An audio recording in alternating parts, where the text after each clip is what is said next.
Hello and welcome back, everybody, to the DanJohnUniversity.com podcast. I'm Dan John. This is episode 282. Each and every week, I sit down here and answer your questions. This is a question and answer driven podcast. I like answering your questions. And if you have a question, gentle listener, send them to podcast@DanJohnUniversity.com. More than happy to answer your questions, and let's get started. We've got a lot today, and it's a real good mix. There's a couple questions that probably push beyond my boundary of knowledge. I'll do my best to help. We have a question from Bree, and I think Bree is from either Canada or the UK or another one of the Commonwealth countries. Bree says this: I am 38 years old, female, and I've been training with kettlebells for 6 months. I'm delighted with the increase in my strength. I find it much easier to carry my children or twirl them through the air. I think the best part of being a lifetime lifter is when we were at swimming pools when my daughters were little, I would throw them like cabers, Highland Game cabers. And that's just a delightful memory. And I started doing it with my grandkids a few years ago, and just phenomenal. So I'm glad to hear that. Thank you. I'm a volunteer firefighter, including SCBA, and my extra strength helps me there too. My upper body has also gained a lot of muscle mass. Unfortunately, I suffer from severe migraine attacks. I'm sorry about that. The attacks can last for several days. I am undergoing treatment. Before we get on to that, my mom suffered from migraines, and I've been never had the issue. But here in Salt Lake City, we have a really good doctor who specializes in it. His name is Dr. Dan Henry. I taught his children, and of course, there was a tragedy that really got him into this field. And it's nice to know that, in about the 30 years that he's been doing this, that we've made real advances in dealing with this issue. So I do hope the best for you, Bree, and I hope you get some medical intervention. As I would like to lose some fat, I have bought Easy Strength for Fat Loss. Great read. Thank you. The crisp, short, simple training sessions in the morning are perfect for me. Instead of walking, I cycle to work afterwards, which is a great idea, and then you get that extra cycle to come home. Unfortunately, I can't fast. Not eating breakfast regularly triggers a migraine for me. How could I adapt the program so I could lose fat? Or would you recommend a different program? Well, okay, so part of the magic of Easy Strength for Fat Loss is training while fasted. I've never actually thought that the difference in calories was a big deal. There's probably, in a few years we'll get some research that training while fasted is great. But honestly, if you're looking at calories in, calories out,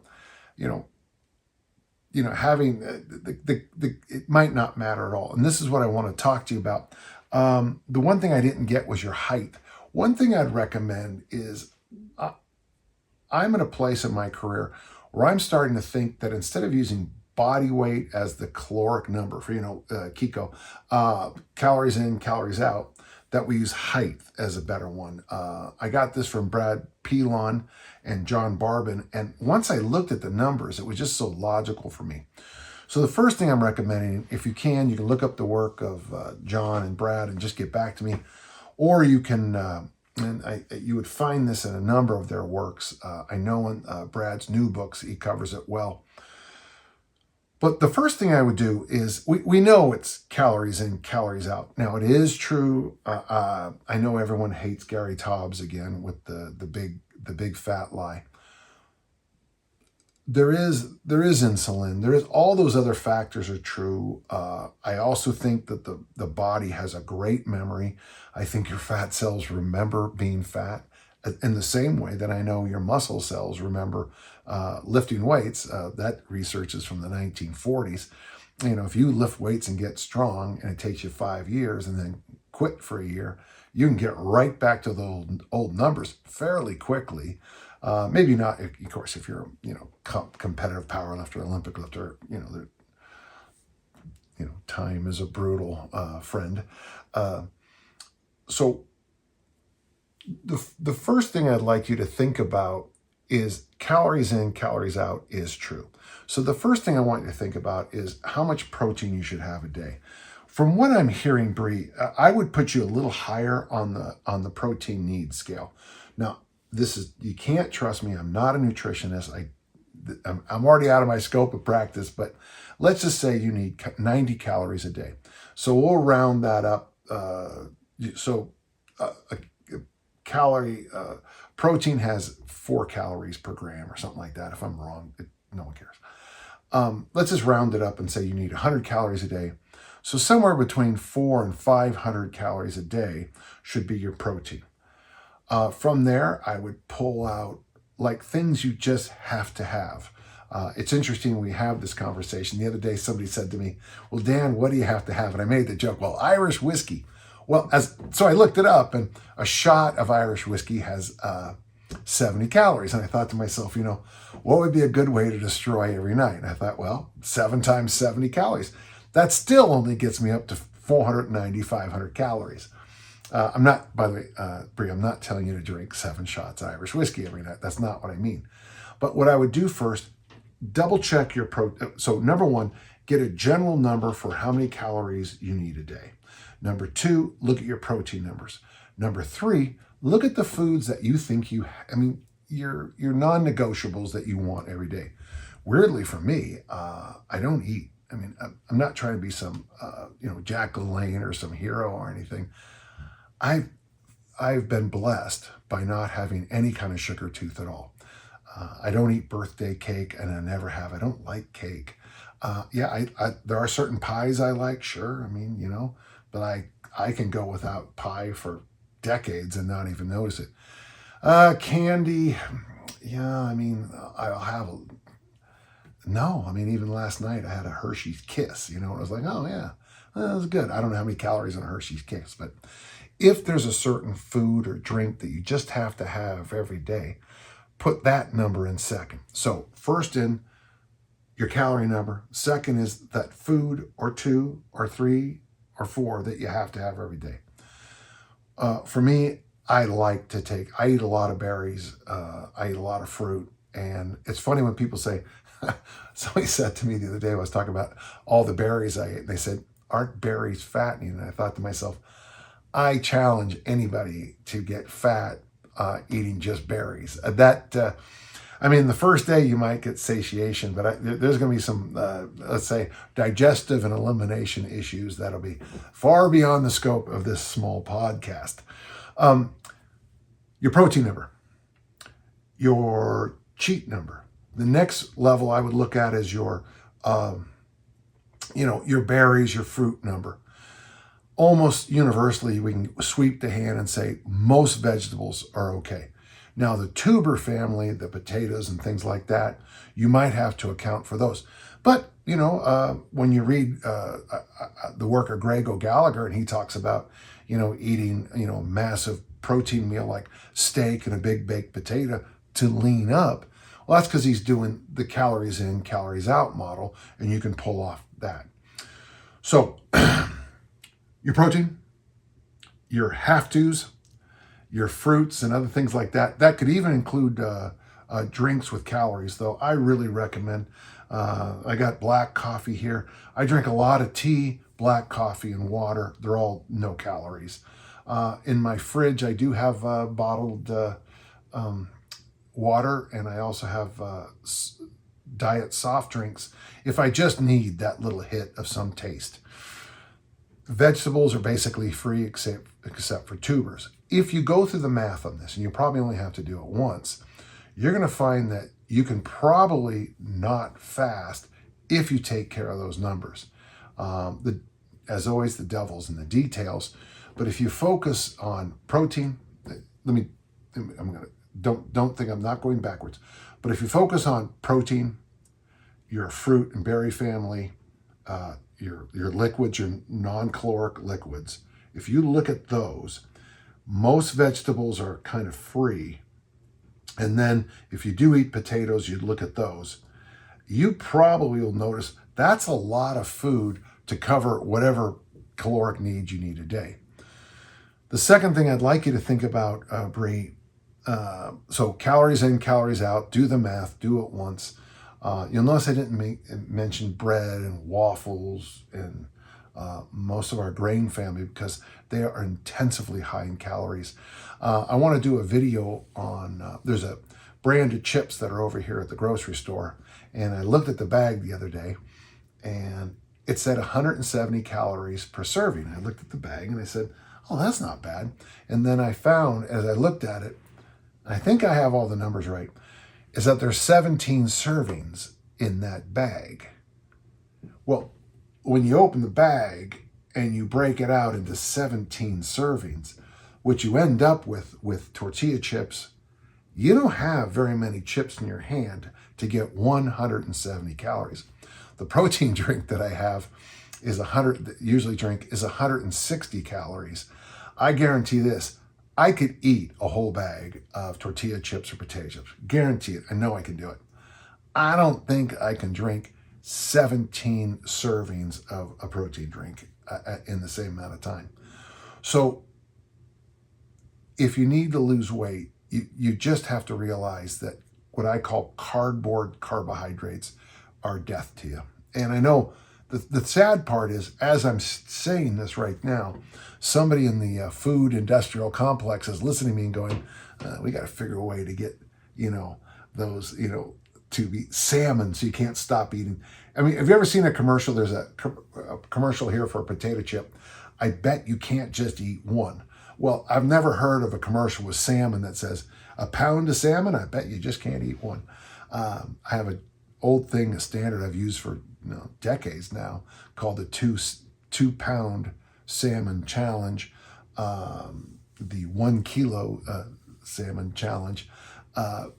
Eat a kilo of salmon and then get back to me when you're hungry. I mean, finishing a kilo of salmon, you would really have to swim upstream to beat that one.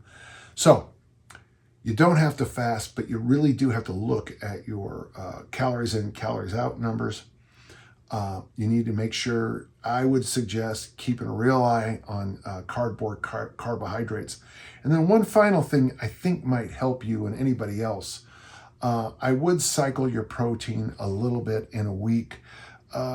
Maybe on the days you do your harder, easy strength days. I don't know how you're working it out, but let's say on Monday and Saturday are the days you kind of go for it on easy strength, more load. On those days, eat more protein. So we'll go, let's say you need 100 grams of protein a day. If you decided on Mondays and Saturdays do 120, on Tuesdays and Sundays you could do 80. And now that it's just an idea, but for the other listeners, I'm trying to work on a specific issue, on a specific question, and doing my best to help. Bree, I hope that helped. I do. And good luck with your career. First off, as a parent and as a firefighter, those are two pretty important jobs, and I applaud you. Thank you. So we have a question from Cork. I don't know if that's from the county or the person. And it's a question I've answered a number of times, and I'm going to drive you into back into my YouTube videos, but let's get going on this. I've noticed you really like overhead squats, and there's something I would like to add to my program. Unfortunately, I don't quite have the mobility to be stable in that position, and I'm wondering how to work up into it.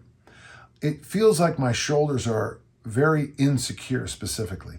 I have a decent front squat and can at least get into the position with a dowel, but as soon as I try with a bar, I just can't get it to sit right.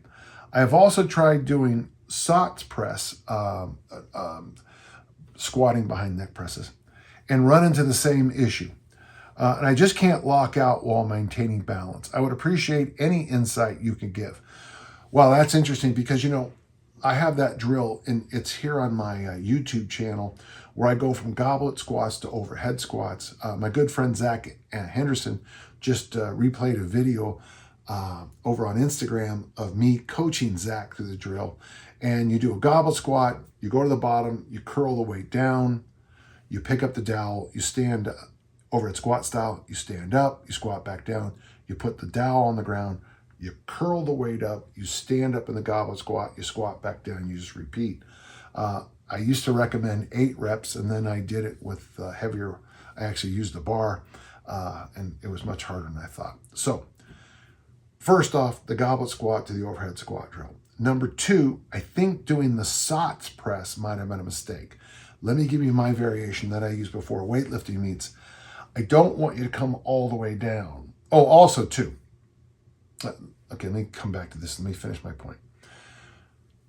When I get ready for an Olympic lifting meet, I squat down with the bar in that position. Maybe you can't do it. And then I do nudging behind the neck presses, not back down to the tag on my t-shirt, but just maybe to the top of my hair.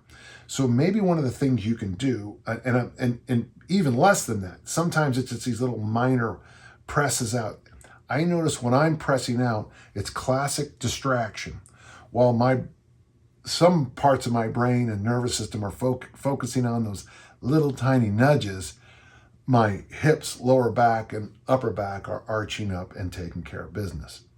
The third thing I'm going to recommend, and I got a 4th point I don't want to forget about, is, I'm a certified professional reset from Original Strength. And the thing that really shook me to my core, my timbers, if you will, at the CERT in North Carolina, and was when we were doing certain drills, and I noticed that a very good former collegiate gymnast was struggling with the push-up, and when she pushed up, the middle part, so as she pushed up, her upper body came off, her legs came off, and there was this minor delay for her belly to come off the floor. And, we discussed this, and we discovered that she had an issue with her reflexive strength. So one of my thoughts is sometimes when a person is struggling with the overhead squat, is we can do all these mobility movements, we can do all these flexibility movements, I can do for you what Dick Nottmeyer did for me. He stood behind me with the bar in a curl grip, and I would be on the bottom, and he would just randomly move the bar back and forth, to and fro, these gyroscopic movements, and I would fight, and of course, you feel like you're sweating blood when you're doing this. But for some of us, it's simply we don't have the reflexive strength to deal with it. So I'd like you to look, Cork, to Original Strength. You can go. I have some of this on my website. They also have on my YouTube videos. But I would recommend looking at the rock, the 6-point rock. Your hands, knees, and feet are on the ground. And then the other one I call reverse cobras, but I don't know what they call it over there. But you lay on your back, you tuck your chin then tucks on, your chin then goes to your sternum, and you try to roll up. For those of you driving around, this must just be really interesting to listen to. You try to roll up your body. Someone told me the other day, that's a Pilates ab roll or curl. I thought, okay, that makes sense, because all of us share the same. We all drink from the same fountain in this space. I learned a lot from Pilates. I've learned a lot from yoga traditions. I've learned a lot from all these different traditions, and you really should explore them all. The final point, and this is a very simple one, but where are your hands on the bar? So for me, because of the way I'm built, I have to go collar to collar on an Olympic bar. You might want to test to see where your grip is. The best way I know is you grab the bar and you stand as tall as you can. Remember, tall is that this part of your head is getting pulled up, you're not looking up with your chin, and you're not trying to, push the back of your neck up. And as you stand tall, you're going to slide your hands out until the bar would be where your belt buckle would be. Now, I know in certain parts of America, people's belt buckles, it's called Dunlap disease. When I travel around the country, I notice some men, their belt buckles are basically, almost seems like they're below their knees. But in a standard, like say, Sunday going to church suit, or the one you'll wear at your funeral or a wedding, where that belt buckle is, You slide your hands out or in until the bar is on your belt buckle. Have your friend maybe take a piece of chalk or tape or whatever, note where it is, and that alone might help some people with their overhead squat. Fun question, Cork, I hope it helped. We got a question from Nicholas. Every time I train, Nicholas tells us, every time, he says, I start with the intention. Let me tell you, there's no better way to start a workout than having an intention. Hey, today my intention is to eat right and exercise. End of the day comes, darn it. Every time I train, I start with the intention to stretch afterwards. But then almost always I decide it might be better idea to start tomorrow. How important is static stretching in your opinion? And is there a minimalist routine? I want as much bang as possible for the least amount of bucks possible. That is done in a couple of minutes. Yeah, I got something for you. And in fact, it's sad because some of my videos online, now somebody told me the other day that I have a total of like 1,100 videos. And I thought, wow, that's a lot of videos over here on YouTube anyway. It's a lot of videos. So some of them get lost. Years ago on my old website, danjohn.net, we put up a thing called minimalist stretching. So now, just for everybody, mobility to me is the free movement of a joint. And generally in a joint, it's in a circle. Not 100% true, but generally, like when I'm working my hips, I move in circles. When I'm working on my shoulder mobility, I work in circles. My example here with my thumb mobility, I'm rolling it in circles. Flexibility is what we do to the muscles, and we stretch them.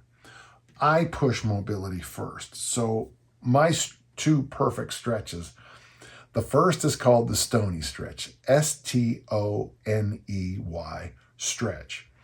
And basically it looks like a lunge, but your hands are being pulled back. Your hands are in the Y of the song YMCA position. I just dated me. And I'm pushing my body away from the suspension trainer. And I'm trying to stretch my hip flexor. I'm squeezing my knees together. I'm holding my chest up. I'm trying to stretch my biceps and my pecs. And while squeezing my knees and driving my hip forward, I'm trying to give everything a big stretch. And then after a while, and sometimes, by the way, I walk up, and in fact, I think Juju Mufu, when he visited my house, when John visited, I think I demonstrated to him, and I pushed his hips forward, and he's a big, strong, mobile guy, and it was like, whoa, that was pretty good. So the Stoney stretch, do one side, then the other. And then the other exercise I call the windmill stretch. You use a broomstick or a PVC pipe or whatever.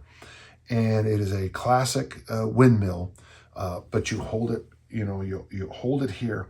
The nice thing about holding the stick close is that you do get a chance, once again, to test and check your shoulder mobility, but you also get a chance to check how tight your pecs are.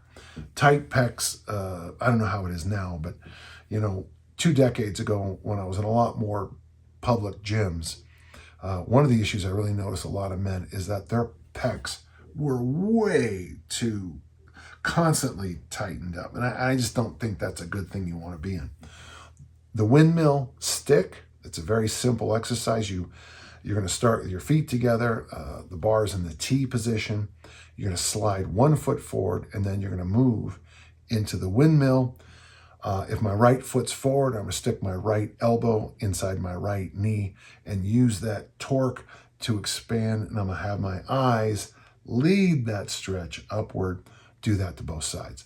Stoney stretch, windmill stretch, both ways. Might be worth your time and energy to set up a little station in the home. You'll need a broomstick and something to hold your arms back and do it in the home. And I'd even suggest for a while, try it every day, and then you can soften it up to just your workout days. I hope that helped. And I love the fact that I get to revisit some of my advice from, 20 years, 14 or 15 years ago. Thanks so much. And good luck to you on this, Nicholas. We have a question from Dan, and I got to tell you, man, that is a beautiful name. Dan says, as I near 65 years old, child, and with a bit of wear and tear to deal with, what are Dan's thoughts, me, I guess, on lighter weight, higher rep kettlebell workouts? I love the idea, and let's answer the question. I like the ABC formula, but I can't toss around 20 kilo bells these days. I'm looking for conditioning and a bit of fat loss. Okay, so there's no real question in there, but let me answer what you're trying to say. Yeah, I think, now I've said this many times on this particular thing. After age 55, 56, Dan, you have to slide over into bodybuilding numbers. I'm 68, athletically 68. I'll be 60. I won't turn 68 for a few more months. For Masters Athletics, you January 1st gives you, makes you older. Yay. Like in my press workouts, my military press workouts, I do a lot of work in that. Like today's workout I did, it sets of 13 and sets of 8. If you'd have sat little Danny John down 20, 30 years ago and said, he's doing reps of 8 and 13, they'd have said, no, not me. But I need those. So yes, very much I like the idea. Is the ABC an appropriate workout for you for your goal set? Well, for fat loss, the ABC, and I'm going to modify it for you in just a second, but fat loss is going to happen in the kitchen, Dan. Fat loss is going to happen with, in my case, I like fasting. I like to walk while fasted. I keep a real tight eye on protein. I do cycle protein. I eat a lot of fruit. I'm a very, very fruit-forward guy. I do avoid cardboard carbohydrates. I'm the brand of bread I make. I make my own bread, but if I do buy it at the store, I buy a brand called Dave's, and I get his thin sliced. Every slice of Dave's bread, thin slice, is 70 calories. Well, if you have, two pieces of, let's say you have you and I mean, we're going to have 2 sandwiches. The bread alone is 280 calories. Then we slather on the mayo. And even before we start putting anything between those 2 pieces of bread, our numbers are already pretty high for and that's a lot of calories. And honestly, I don't know how many of you are big engines, but eating 2 sandwiches isn't going to fill me up for a whole day. And that's why I'm so focused on making sure I get my protein sources in. I eat fruit when I'm hungry. Somebody told me not long ago that, fruit has sugar in it. And all I want to do is say asterisk. Like I always say, I don't know how many apples it would take to eat.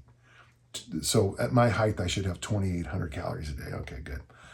I don't know how many apples that would be, but I guarantee I might be able to eat 2,800 calories of apples in one day.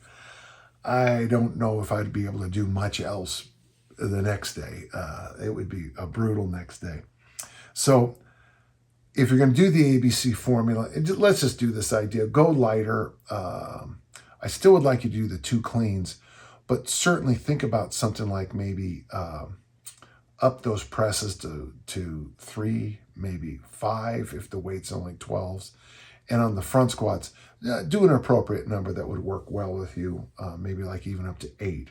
So your ABC for being 65 with a lighter weight, 2 double kettlebell cleans, 5 double kettle presses, 8 front squats, and make a run with that, okay? Next question he asks, lastly, what are your thoughts on band training? A friend of mine switched to them, and it really likes the results and the ease on the joints they provide. It's funny to see band training coming back. When I was in high school, Coach Marv Ashby, we used to have these surgical bands that he got from a surgery store. And he cut them to lengths, and we'd do side bends and curls and clean and presses with them. I like my favorite kind of band. Now I use a Dynamax. Those are those long loop bands, rubber bands, much bigger. I use those for hip thrusts. I also use those for ab training. So I have a hip thrust machine in my gym. So I put the bands around. I use the big blue ones, and then I do, my hip raises, pushing into the band. I like the band because they're constantly trying to pull me back to earth. As I say it out loud, I realize that gravity is also working, but I do like the stretchy pull. And then for ab work, I like to dangle the Dynamax band. Usually I'd use the green on this because these are hard. And then I stand, basically, I call it a vertical plank, but it's the top position of a swing, and I pull that stretchy band down.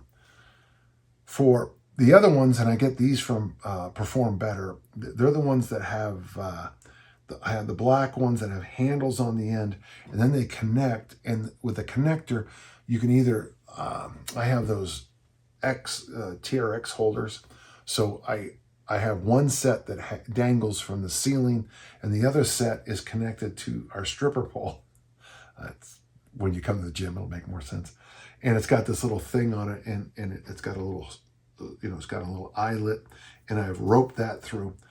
I got to tell you, for working, if you ever want a fun, interesting bicep workout, use those handled black bands and step back and do the, you can really focus on the top part of the curl here, and the ones that are dangling down, it's a totally different way to get it. It feels to me like a machine curl in my own home gym. I like it a lot.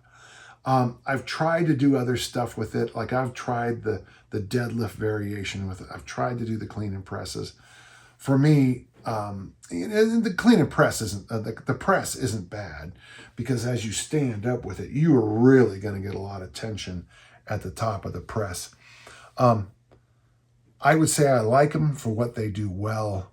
If you're going to do a whole program with them, with these handed bands, I think it'd be interesting. I wish I'd have paid more attention to bands. John McKeon, the late John McKeon, is the one that I first read about bands. And what I liked was his approach about, I think he called it steady weight training. If you have more questions on that, John McKeon, McKean. And I hope they still have his article up on Dragon Door about steady state weightlifting and using bands. I still think there's some brilliance to it. I put bands on kettlebells, though I got scolded by a kettlebell instructor because there are no bands in kettlebells. And I thought to myself, yeah, I put one on one, so there are. But yeah, big fan. And Dan, I hope I answered your question okay. A number of questions, and I did my best, okay?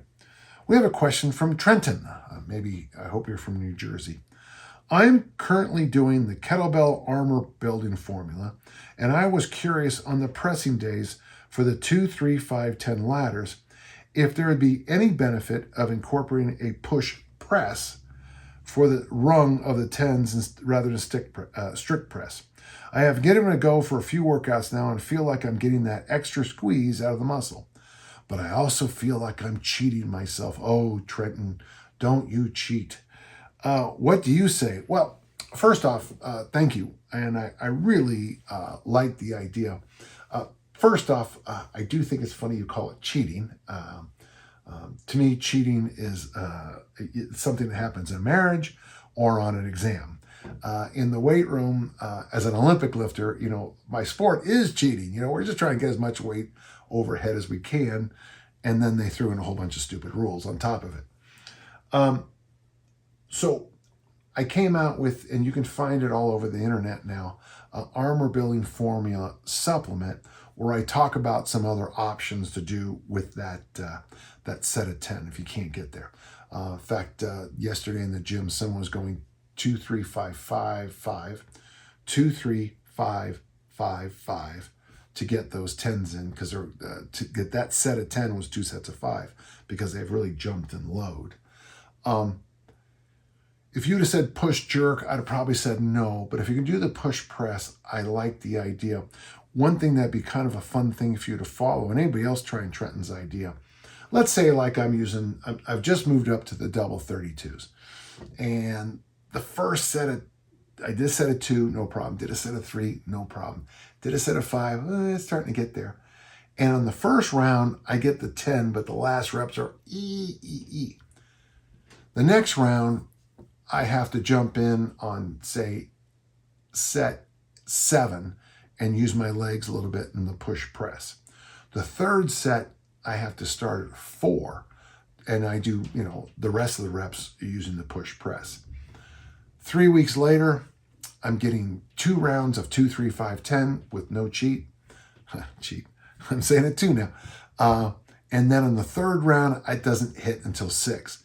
To me, we're still doing the basic rules of progressive resistance exercise, so I'm a fan of it.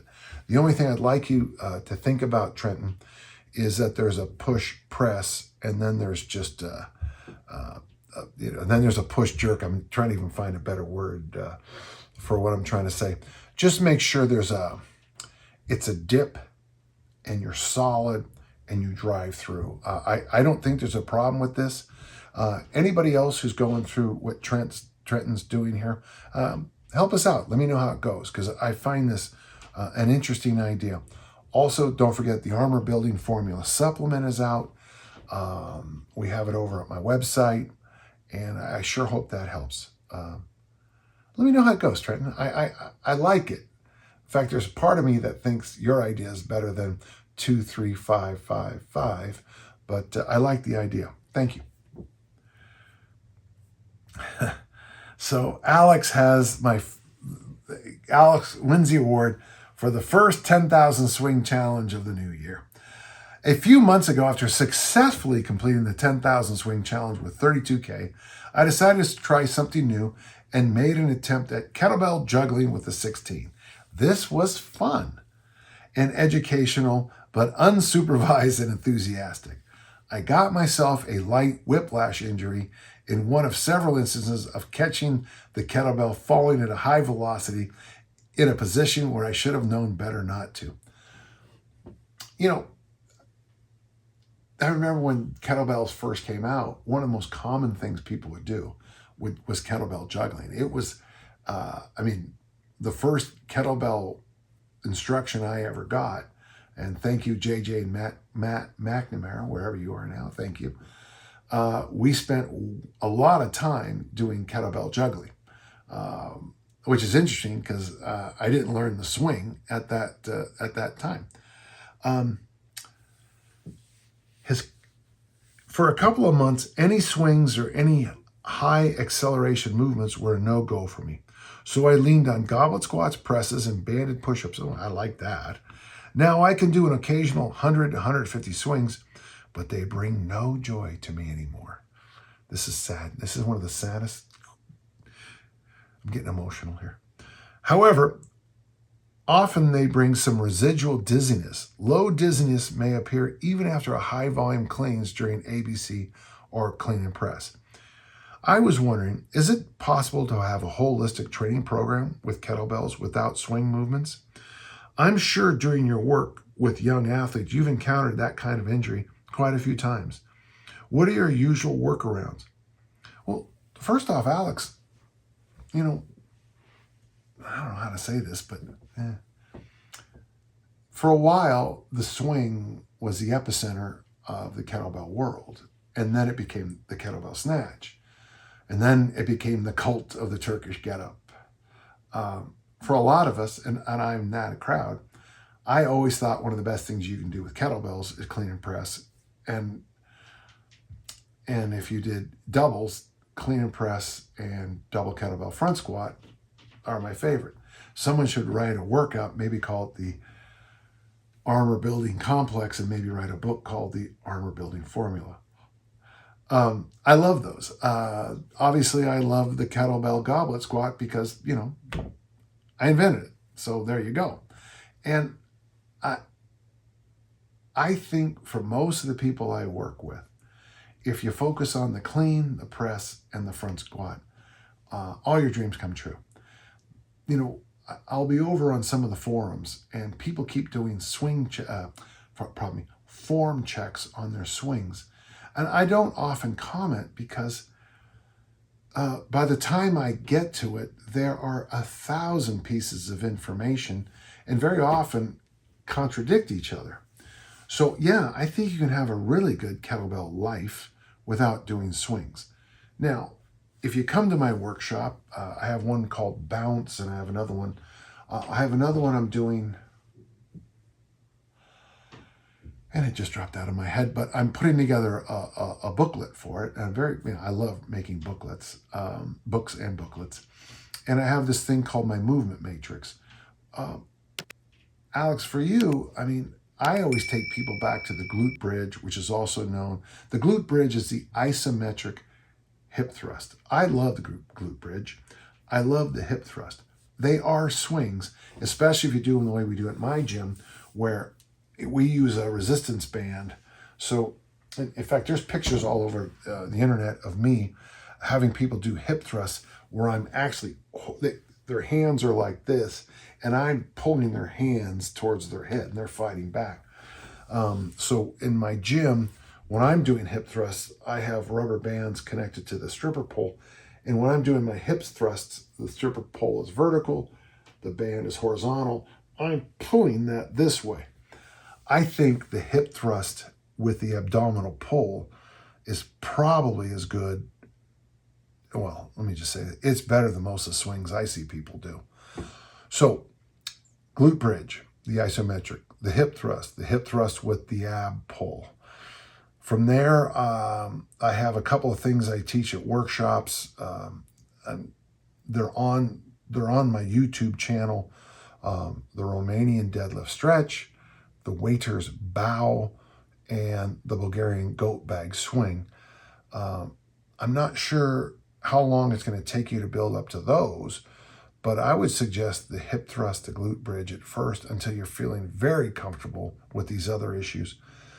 But if it doesn't come around, Alex, if the clean, the press, and the squat family are working for you, just keep doing that. I think they're marvelous. I prepared for my first kettlebell cert by doing the rite of passage with a 28 kilo bell, and I just did clean and press, snatch every workout. Not long ago, I went back to my notes, which is, it's my journal from 2006. And I realized that I wasn't doing very many swings because I wasn't afraid of the swings at the cert. I was afraid of the snatch test. And of course, if you're snatching the 28 kilo bell, 3 days a week, when you get to the test and you're using the 24, you have a lot of confidence. I remember emailing Pavel about 3 weeks before the cert. And this is back when we were a lot crazier, folks. He had this idea of doing snatches with an oven mitt on.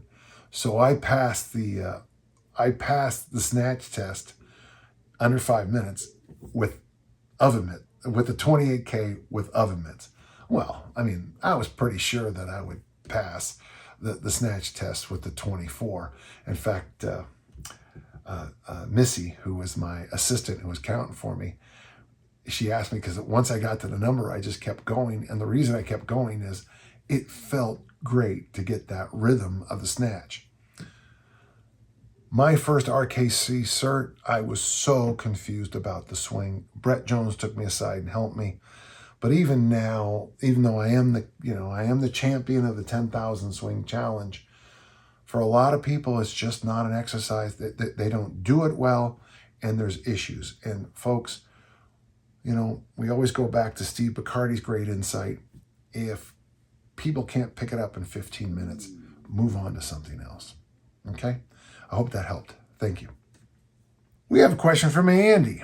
Andy's question might not be relevant to all of us, but here we go.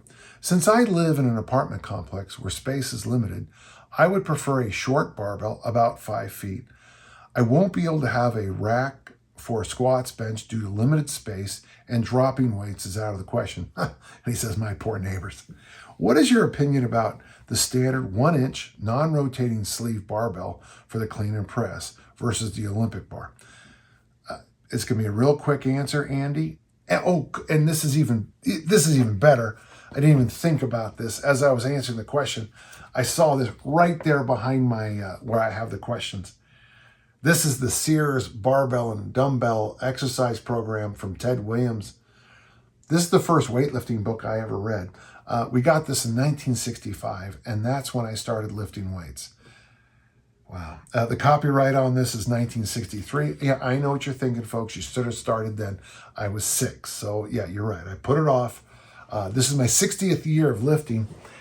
I spent the first 10 years of my training on those non-rotating 50 kilo, 110 pound weight sets, and I loved it. I have a book over at my forum. If you go to the download section, it's the book. It's a free PDF called From the Ground Up, and I have a training program in there that is it's a variation of the Southwood program where you do clean, press, and front squats. Interesting. I just thought it through. Here I am right now, as we speak, 2025, 60 years after I first started lifting, and I'm doing the barbell armor building formula, which is clean and press and front squats. I have been doing the same workout for 60 years. But what I like about your idea, and I have some other classic books back there too, is I'm going to just give you a few exercises you can do with this bar. And I'm just going to pull it right out of here. The first exercise is he calls it the clean, and he recommends 5 repetitions rest, then 5 repetitions. The next exercise is the press. He recommends 5 reps, then 5 reps. Then it's the curl. This is my book, Armor Building 5 plus 5, and then you add a little leg to it, and he calls that a clean and jerk. You then pop on the floor for sit-ups and then leg raises. And then an exercise he calls, well, it's the snatch, pull over, behind the neck press. He has rows in here. I'm just trying to skip a few things. Seated presses, deadlifts. There's nothing new under the sun. Andy, I think you can get a lot of work done. I'd like you to look up other exercises like the Jefferson. No, it's the Jefferson deadlift, but it's the straddle. It's also called the straddle deadlift. I'm sure there's other names for it too. Somebody I'm sure invented it recently and called it a member of the lunge family. Man, I love this idea. You can get so much work. And I'm serious, folks, when I say 50 kilos, 110 pounds. You can get so much work, because it's the workman, not the tool. And in this case, I love your idea. You're gonna have some great workouts. It'll be fun to see the progress you make. Obviously your load progression is gonna stop at 50 kilos, 110, but that doesn't mean you can't play around with exercise selection and rep selection. I applaud you. Andy, in my book, Armor Building Formula, if you go to armorbuildingformula.com, you can get a copy of it. On my Wednesday workouts, I give you all kinds of suggestions and ideas. And honestly, they're based on what I've been doing for 60 years. Great question. I hope that helped. Okay, we have a question from Shane. Regarding easy strength for fat loss and reps, I feel like I remember you saying less is more for fat loss.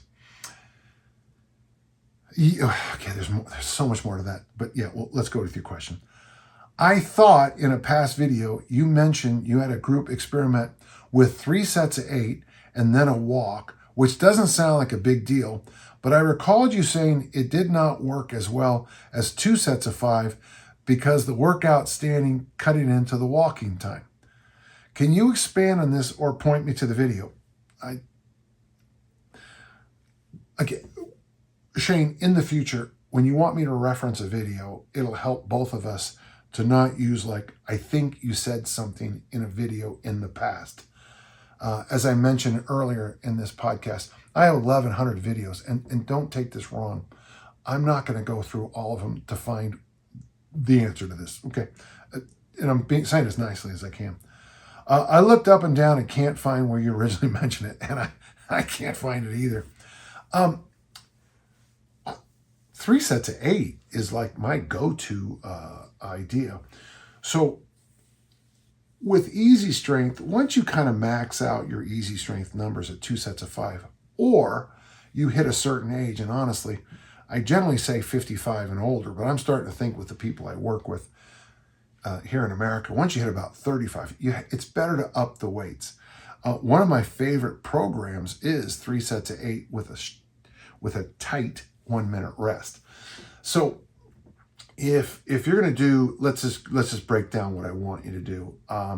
This will be a little less easy strength and a little more classic training. But if you decided to come into the gym and do 3 sets of 8 with a strict 1 minute rest period in between on the military press, and then maybe 3 sets of 8 in a barbell in a row. I said barbell. Barbells work a little better for easy strength because everything's two-handed. With kettlebells and dumbbells, you double the time, and that's not a problem. So 3 sets of 8 in the military press, 1 minute rest. Then 3 sets of 8, 1 minute rest in a row variation. And then in the deadlift, a deadlift or a hinge variation, boy, you have so many options there. You have, duck-footed deadlifts, you have snatch grip deadlifts, you have conventionals, you have the whole other family of deadlifts, and there's a lot. And I love the rack deadlift too.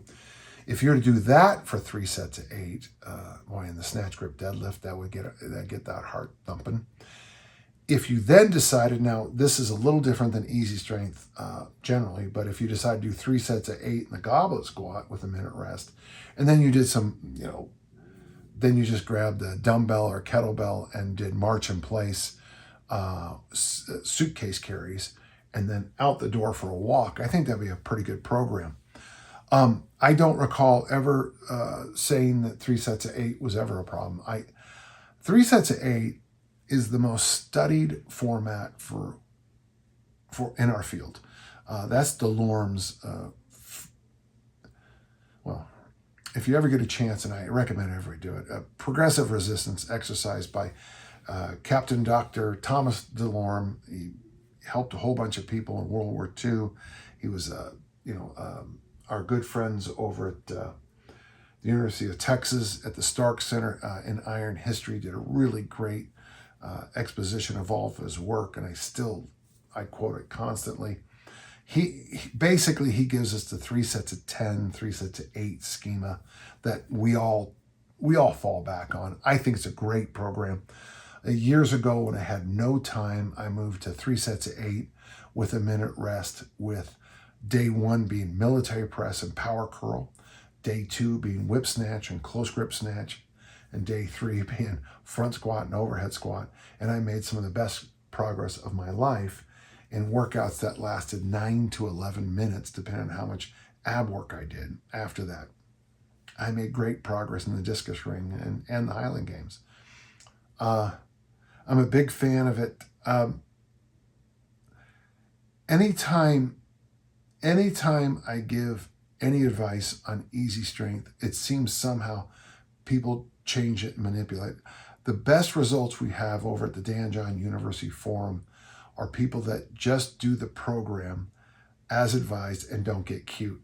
I got a nice email just a couple days ago that someone just decided they're not going to change it. They did, let's see if I get this right, military press, that lat pull down that they have at the gyms that you kind of kneel on.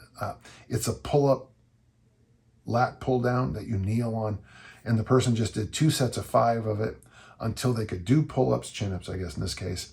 And then now they're adding weight to their chin-ups, and we're talking about a 3, 4 month, 5 month journey. Deadlift variation, the ab wheel, 1 set of 10, and then 5 sets of 15 out for a walk. And the person is talking about how strong they got and how wonderful the fat loss was. Shane, if you do find the video, let me know. Give me which one. This is episode 282 of the video. I don't know if I can crawl through them all and find that for you. But please, none of you think that 3 sets of 8 is bad. My only thing I would say, Shane, as I finish up, is that 3 sets of 8 tends to be more of a 3-day-a-week program, where 2 sets of 5 at least in my experience, are 3 sets of 3, can be done every single day. Okay? Thank you. Well, there you go. That was a fun day for me. I enjoyed the questions. Lots of fun, easy strength questions. I really appreciate it. Listen, reminder, if you have a question you want me to answer anyway, send your question to podcast@danjohnuniversity.com. Each and every week I sit down here and answer your questions, and it's an honor. And so until next time, let's all keep on lifting and learning. Thanks so much. We'll talk soon. Bye-bye.